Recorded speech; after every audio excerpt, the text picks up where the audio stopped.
Voiture de légende en collaboration avec TomTom. TomTom, find your way the easy way.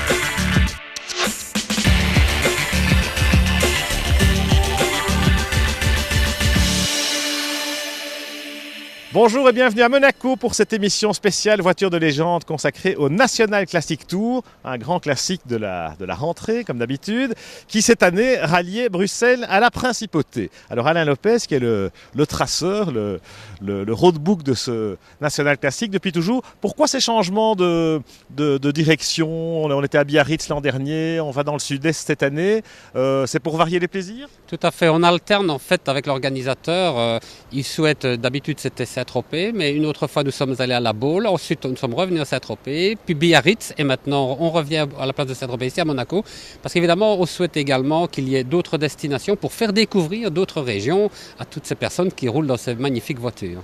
Alors, en quoi consiste votre boulot de traceur, Alain? Comment rédige-t-on le roadbook d'un rallye comme celui-ci? Ce qu'il faut, c'est délivrer ce que l'on appelle un roadbook, c'est un carnet d'itinéraire avec des dessins fléchés, métrés, des distances précises, mais surtout beaucoup de repères, parce que nous ne souhaitons pas que les gens se perdent, ce n'est pas le but du jeu, on ne tourne pas autour de l'église, on suit toujours bien les plaques des signalisations, etc. Donc c'est très important qu'ils puissent parcourir la distance sans se tromper, mais surtout alors nous recherchons que des petites routes, uniquement des petites routes. Alors pour les concurrents, on sait que l'organisateur a voulu peut-être un rallye un peu plus soft avec un roadbook plus accessible au plus grand nombre. En fait, le roadbook est de la même qualité, c'est juste le choix des routes. C'est-à-dire que nous prenons des routes un tout petit peu plus larges parce qu'il faut savoir que, comme nous disons dans le jargon, il y a des routes pour Dinky Toys. Et alors à ce moment-là, évidemment, quand on vient avec de très grandes voitures et de très longues anciennes voitures, ils doivent faire des manœuvres pour virer dans les épingles à cheveux. Tout ça, évidemment, c'est pas facile. Il n'y a pas de direction assistée, il faut savoir. Donc, effectivement, nous avons fait un peu plus soft, mais il faut savoir, de toute façon, que c'est quand même les sportifs qui gagnent. Ça, c'est recta, parce que vous pouvez faire, quelle que soit la difficulté, mais ça, c'est valable dans toutes les compétitions. Je pense que c'est les meilleurs qui gagnent. Voilà, que le meilleur gagne. Alors, on va évidemment aborder ce National Classic en long et en large, Alain, mais on commence l'émission par un autre rallye classique avec une organisation belge, mais au Portugal cette fois. Alors, le Portugal, ça vous rappelle plein de souvenirs, et cette région de Porto, précisément, est un magnifique terrain de jeu pour rallymen.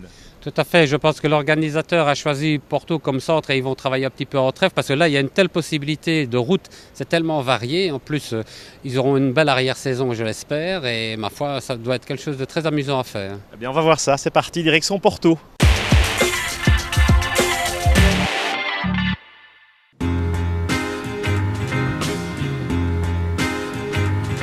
Le Portugal Classic 2007 célèbre cette année son 10e anniversaire d'organisation avec une modification du titre de la manifestation car l'appellation Portugal Tour est déjà utilisée par les amis portugais.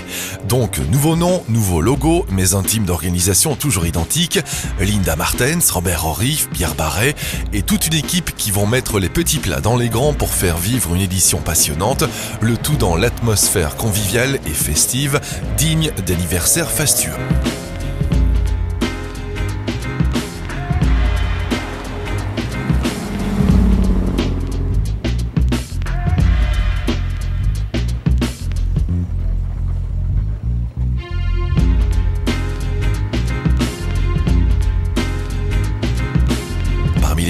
On retrouve un vieil habitué des rallyes classiques. D'abord découvrir le Portugal, c'est déjà très amusant, mais en fait c'est l'ambiance surtout, il y a tous ces participants, on se retrouve le soir, c'est très sympa. Et puis bon, moi je dis c'est un peu le boy-scoutisme d'adulte, et donc on a nos jeux de piste à nous, et je trouve que ce sont des rallyes amusants, c'est parfois sportif, mais disons qu'il y a une discipline à respecter, et j'estime que c'est du sport malgré tout. C'est ma voiture personnelle, et en plus c'est ma voiture personnelle de l'époque. Donc c'est une voiture que j'ai achetée en 69 qui était une 65. Je l'ai retrouvée il y a 6-7 ans et je l'ai fait remettre en état et donc je m'amuse beaucoup avec. Comme il ne faisait pas tellement beau, on avait un problème de visibilité. Et le problème c'est qu'on n'a pas d'essuie-glace, ils sont partis. J'en ai un de côté gauche mais il ne fait pas grand chose. Et en plus c'est devant moi que je dois voir. Alors, quand il y a une visibilité raisonnable, c'est-à-dire que s'il n'y a pas de brouillard, ça va comme ça. Je vois un peu les contours. Mais dès que ça vient vraiment une chute comme hier soir ou hier la nuit, il faut vraiment rabattre la fenêtre. Mais alors là, on reçoit tout dans la figure. Il prend ses notes et il met à chaque fois un plastique dessus pour éviter que ça devienne tout mouillé. De l'avis de Robert Orif, le Portugal Classic 2007 est un rallye qui permet aux copilotes de montrer tout leur talent. Les petites routes sont un peu plus larges et beaucoup de changements de direction étaient au programme. L'épreuve fait donc la part belle aux navigateurs, sans oublier les pilotes, qui ont trouvé leur plaisir dans les magnifiques montagnes du massif de la Serra da Estrela, les plus hauts sommets du Portugal. 2 secondes d'avance. C'est pas possible, c'est 4-3. Attends. Combien on en prend? 2 secondes d'avance. Ah oui, mais c'est... Maillé! Ben non, mais... Allez. Ah, tu vas le marcher. Notre compatriote Willy Braillard et sa fille Alexia devancent pour la 4e place l'équipage anglais Jane Wignall et Kevin Savage sur leur Sunbeam Tiger. Aux 2 premières places, on retrouve les 2 voitures qui ne se sont pas quittées tout au long de ce rallye, le duo Bert Gold et Yves Nulanders, qui est devancé pour la victoire par la BMW 2002 Ti de Michel Clojan et Robert Van de Vorst. Chaque pilote nous livre son petit commentaire. Il est évident que puisque Berthold et Yves Nulanders roulent dans une voiture qui est manifestement un peu moins bien équipée en éclairage, puisqu'elle date d'avant-guerre, c'était peut-être un avantage pour nous de pouvoir faire la nuit. Même si on est un peu avantagé par le coefficient, le fait que la première seconde de retard, c'est un point pour tout le monde, l'avantage est quand même limité. Bon, vu les circonstances, les conditions atmosphériques, rouler en avant-guerre n'a pas été un avantage, surtout hier. Top! Bravo, c'est fini. Bravo. C'est bien. Vacances. Nous avons un podium intéressant, international de toute façon, mais on doit remarquer qu'il y a beaucoup de Belges à l'arrivée, et bien classés. Donc il faut savoir aussi qu'il y avait beaucoup de bons équipages anglais. Donc on peut dire que la qualité des équipages belges est toujours légendaire. Toujours depuis Monaco pour cette émission spéciale Voiture de légende consacrée au National Classic Tour avec Kiki Bruns, évidemment, l'incontournable gentil organisateur. Kiki, on a eu une météo un peu spectaculaire cette année avec du soleil au nord et de la pluie au sud. C'est le monde à l'envers. Exactement, donc quand on est parti de Bruxelles, il faisait grand soleil, on est arrivé ici, on a eu hier jusqu'à 5 cm de neige avec des gens très inquiets et un peu coincés là-haut, au col de la Bonnette à 2700 mètres. Et aujourd'hui à Monte-Carlo où on est tous très mouillés, donc l'année prochaine on le fait à l'envers. Bon, une ambiance sympa avec ce dress code rouge et blanc aux couleurs de Monaco, Kiki. L'atmosphère du rallye, comment a-t-elle évolué? C'est la 8e édition déjà. Alors bon, il y a eu les changements d'itinéraire qu'on connaît, mais sur le plan de l'ambiance et de l'atmosphère générale, comment vous la vivez? Moi je la vis aussi bien, enfin j'essaie de la vivre aussi bien que la vivent mes compétiteurs, et s'ils sont heureux, moi je suis un type content. Ce qui est vrai, c'est qu'au départ tout le monde s'observait un petit peu.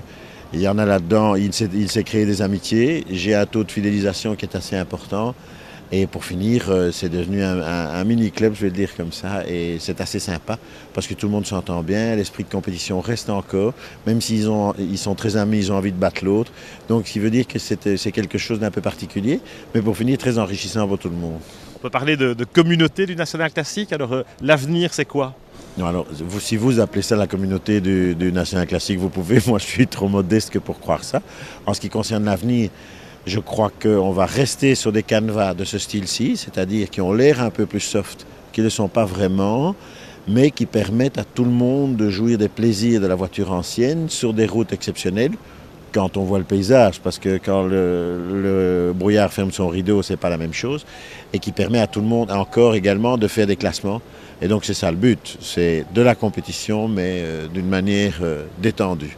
Donc, je pense que j'ai rempli avec Alain Lopez et Georges Van Oosten les engagements que nous avions pris l'année dernière, à savoir qu'on gardait le même spirit, mais dans une philosophie plus soft, voilà. Un peu plus accessible. Alors, Bruxelles-Monaco cette année, quel est le programme de l'année prochaine? Regardez les nuages, on fait Monaco et Bruges, c'est très clair. Non, j'ai pas encore d'idée, mais probablement qu'on ira vers le sud. Voilà, quand même vers le sud. Et bien, cette année, donc, ça partait de Bruxelles vers Monaco, via l'Italie, avec une étape à Évian. Que d'eau, que d'eau.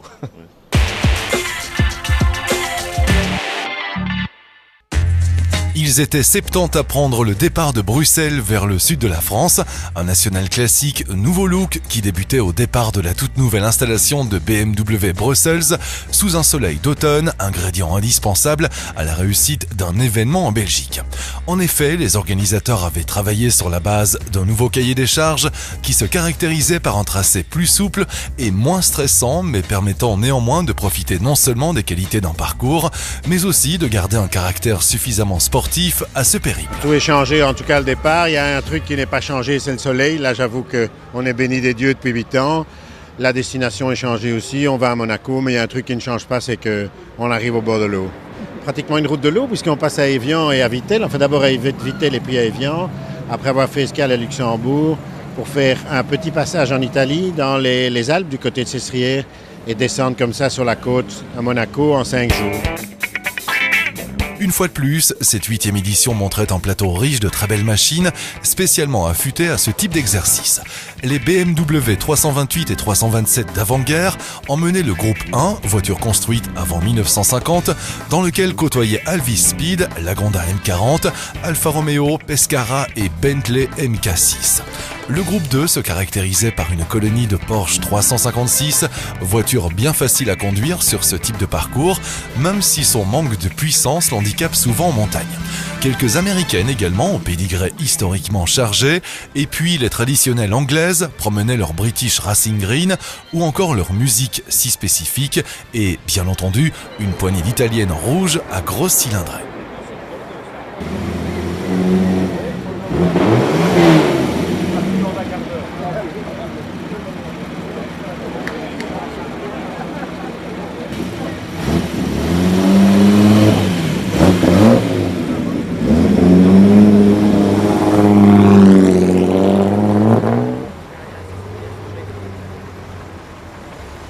Les concurrents prirent le départ en direction de Luxembourg pour un premier après-midi de mise en jambe, via un parcours ardennais et luxembourgeois aussi insolite que parfois piégeux. La nouveauté de cette année consistait à remettre chaque jour 30 minutes avant l'heure de départ du concurrent le roadbook quotidien. Ce système était destiné non seulement à mettre tout le monde sur le même pied d'égalité, mais également à faire taire toutes les rumeurs qui circulent toujours et invariablement dans un paddock à la veille d'un départ. Le dimanche voyait une belle journée ensoleillée qui emmenait les concurrents de Luxembourg vers Vittel, en passant par une Alsace accueillante et ses Vosges tellement belles sous leur manteau d'automne. Le test de régularité du col du Donon laissera des traces dans les mémoires. Certains concurrents se faisaient piéger par une deuxième arrivée surprise qui n'a ravi vraiment que les expérimentés et les plus attentifs. Le classement révélait cependant en groupe 2 la victoire au scratch de Charlotte Castelin et Els Camp sur leur Austin LA, deux petites dames qui prenaient du même coup la tête de la Coupe des Dames. En groupe 1, c'était Mario et Sophie Debris sur leur Bentley qui s'imposaient au terme de cette belle étape.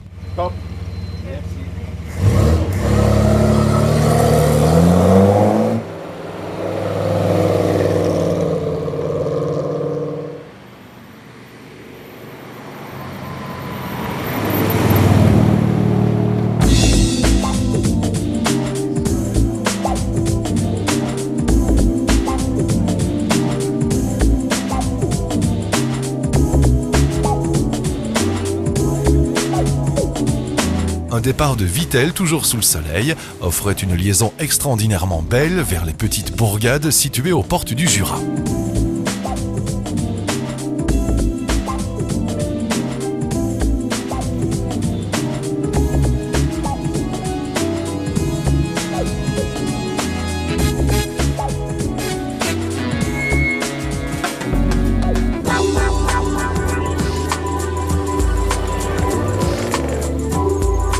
Le parcours de l'après-midi pouvait paraître moins attractif sur papier puisque le contournement de la pointe de la Suisse constitue toujours un ajout de kilomètres auquel il faut encore et malheureusement additionner le temps qu'il faut pour rejoindre les environs de Genève à Évian-les-Bains, le bord du lac Léman étant vraiment encombré à certaines heures de la journée.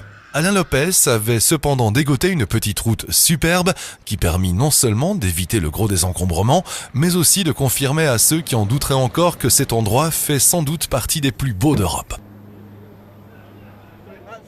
Que dire alors du champagne pris à l'arrivée dans les jardins du Evian Royal Resort ? Les classements récompensaient une fois de plus Alexia et Stefan Schroen en groupe 1 et consacraient notre ex-pilote de Formule 1, triple vainqueur des 24 heures de Spa-Francorchamps, Eric Van de Poel, associé à Philippe Catenens sur leur Veloce 356 Porsche. Cette journée aurait dû être très belle au niveau des paysages et des difficultés. En effet, une liaison de 5 heures était prévue avec l'école de la Forclaz et les Aravis, notamment pour aller déjeuner au Pont Saint-Charles, au bord même de l'Isère, à quelques encablures de l'entrée de la réserve naturelle de la Vanoise, au pied même du col de l'Iseran. C'était sans tenir compte du brouillard et de la pluie.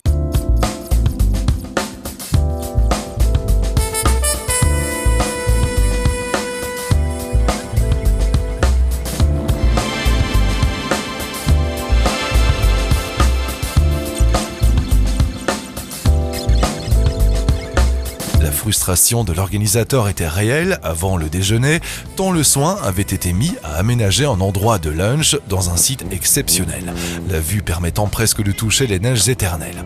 Monsieur Brouillard avait donc tiré son rideau, enveloppant même le sommet où la visibilité était réduite à moins de 10 mètres sur toute l'ascension, ce qui rendit cet après-midi assez délicate, d'autant que le col du Mont-Cenis, séparant la France de l'Italie, portait également une calotte brouillardeuse.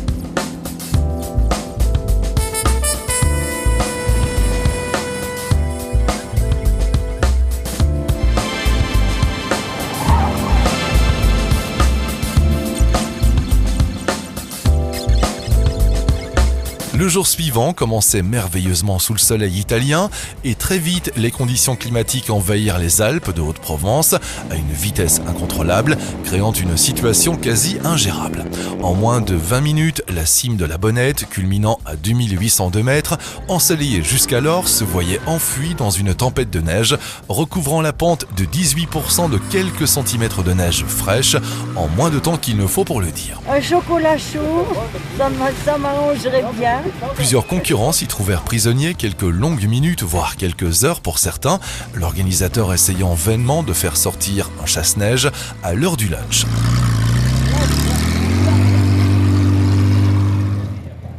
Une fois tous les canards retrouvés ou presque, il était décidé de relancer le rallye avec quelques 40 minutes de retard sur l'horaire, mais le mythique col du Turini, situé à une centaine de kilomètres en aval et sur lequel devait se dérouler le dernier test de régularité, se voyait fermé pour cause d'enneigement. Le rallye devenait instantanément une promenade et les concurrents ralliaient la principauté de Monaco par une route détrempée hors roadbook. À l'issue du dernier jour, un classement général était remporté par Jean-Claude et Jacques Castelin, Ford Mustang Shelby 1967, et Alexia et Stefan Schroen, BMW 328 1937, pour les plus anciennes voitures. Beaucoup de souvenirs et quelques très belles images restent de cette épopée qui, même sans la dernière journée tronquée, reste un vrai rallye.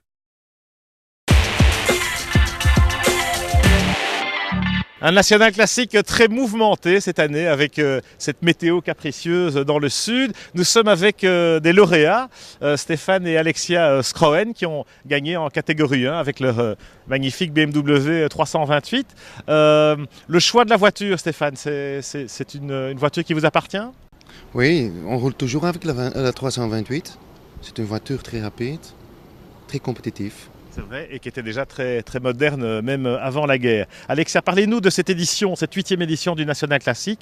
Comment l'avez-vous vécu de l'intérieur ? Disons qu'on a eu très froid cette année ici. Et en fait, c'est très dommage qu'on a eu tellement de mauvais temps parce que, en fait, les trajets sont tellement beaux et quand on ne les voit pas parce qu'il y a le brouillard, c'est triste, c'est très triste. Alors sur le plan de la compétition proprement dit, on suit le roadbook, on tient bien les moyennes. Votre rôle à vous dans la voiture, comment ça se passe ? C'est très stressant. Je suis stressée du premier jour jusqu'au 5e jour et donc je suis toujours très contente de pouvoir sortir de la voiture. Alors il y a eu effectivement du soleil dans le nord et moins de soleil au sud, y compris un peu de neige dans les passages de col. Alors le stress à ce moment-là, il est à son comble ? Disons que nous, on a passé encore juste à temps. On n'a pas encore eu trop de neige, mais je dis, bon, le froid, c'est quand même pas très agréable. L'arrivée à Monaco, ça vous plaît, cette ambiance? Oui, mais enfin, je dis, ça aurait été mieux avec un peu de soleil, parce que quand même, c'est beau ici, et sous la pluie, c'est... Alors naturellement, vous êtes des habitués du National Classic, vous en faites d'autres, vous le referez l'année prochaine? Non, on n'en fait pas d'autres, on fait un rallye par an. Et pourquoi celui-là, justement? Parce qu'on aime beaucoup l'organisateur, et qu'en fait, bon, il y a une bonne ambiance, c'est sympathique, non, c'est bien. Eh bien... Merci, bravo en tout cas. Cette BMW 328 qu'on a pu admirer sur les routes du National Classic, on la retrouvera donc l'année prochaine dans ce même rallye. Et à propos de voitures de légende, tournons-nous maintenant vers les légendes cars et en abandonnant les routes pour les circuits avec notre séquence consacrée à la série des légendes cars à Zolder.